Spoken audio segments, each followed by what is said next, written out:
Title: AITA for tricking my kids into eating mushroom soup? My children are not allergic to mushrooms. My children love cream of mushroom soup.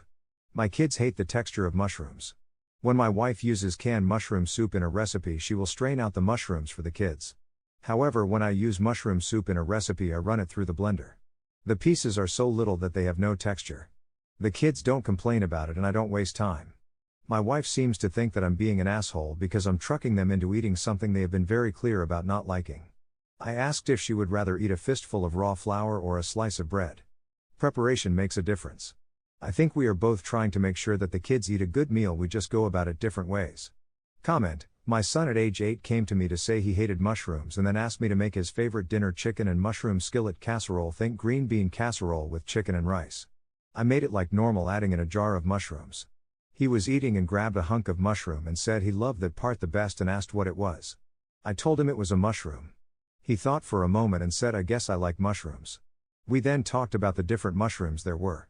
He didn't like the raw, white mushrooms on the supreme pizza we had earlier.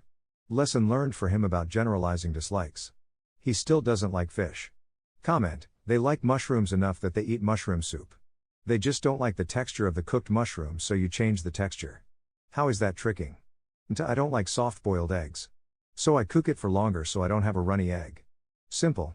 Comment: as someone who has hated mushrooms with a fiery passion their whole life, when I found out my mom has always blended some up for her Thanksgiving stuffing that I love, I admit my ego was a bit bruised. Ultimately I learned a valuable lesson: things, even foods, aren't black and white, there's a finely blended mushroom gray area, and that's okay. There's no vegan-vegetarian moral issue here, and I'm glad my mom tricked me, as I definitely would have refused to eat it as a kid if I knew, so I'm going with NTA. Edit: I have the kids more than her, she has them for an hour in the morning and I have them for 23 every night. Also, everyone saying, don't know the stress of the morning shift. I have literally done it for 2 years. She is the one that wanted the morning shift because of her schedule. For everyone saying, have you asked what is wrong? Yes, she doesn't give an answer. I need an honest opinion to this. My wife and I have 2 kids that are both in daycare. My wife will take the morning shift, which includes getting the kids up, getting breakfast and to the daycare. I handle the night shift, which is getting the kids from daycare, doing dinner and starting to get them ready for bed. Usually she gets home around 6,307 and the whole family has like 30 minutes together before the kids' bedtime. We usually spend reading to them. She has to travel an hour, depends on traffic, to work each way. So the kids are getting at daycare at 8 in the morning and I will pick them up around 4. I work from home and start around 7 and end around 3,330.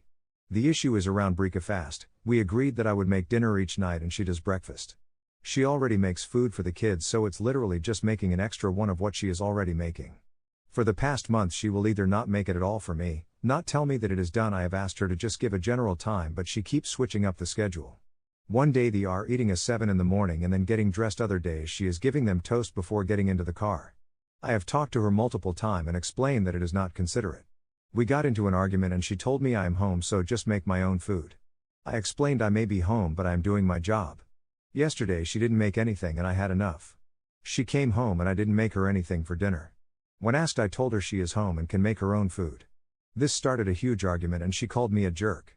Comment: info: you said she wanted the morning shift because of her schedule, but it doesn't sound like that's an optional thing. She arrives home long after the kids. Making dinner for the family isn't really an option there. Why are you acting like this was a choice and not her only option? Comment: my God, what a shit show.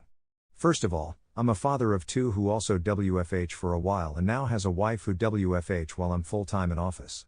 A tit-for-tat relationship is never going to work. Either you do it as a team or you don't do it at all. Pretending you can't make your own breakfast because you are doing your job is obviously stupid. You WFH, I'm sure you can find 5 minutes in your oh-so-busy morning schedule to make your own breakfast.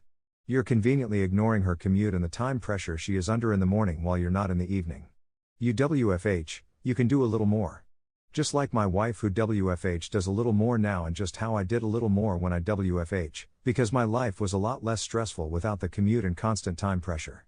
I mean this with the utmost respect, but you sound impossible to deal with. I feel bad for your wife. Comment: I think the problem here is that in the morning there is a deadline. She has to get to work on time, and with an hour commute there is some variability due to traffic. So her priority in the morning will be speed. At night, it's different, because you won't get fired if you don't get the kids to bed on time. There's just less pressure there. Of course, we all want the kids in bed early, but it's not the same level of pressure as needing to keep one's job. The other factor is that you are thinking of the kids as consistent units of work. That's not the case. Kids in the morning can be very variable to manage. They don't really want to go to daycare or school, so they misbehave.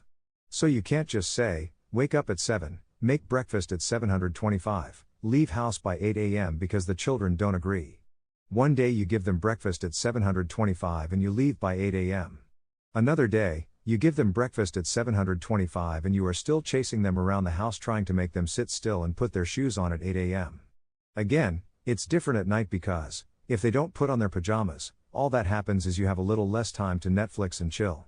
It's also easier to get their pajamas on because they want you to read them a book, whereas they don't want to go to daycare, school, etc. By you getting kid duty at the less time-pressured part of the day, you are getting the better end of the deal. You also work from home, so you don't have to contend with the uncertainty of the commute to keep your job.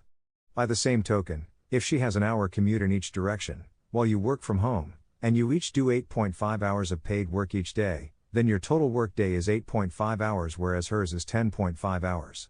So, if you are being very precise about who spends how much time taking care of kids, then you are also being a bit sneaky to exclude her long commute from the calculation. Also, how hard is it to make yourself some toast or cereal in the 5 minutes before you saunter over to your computer and log into work?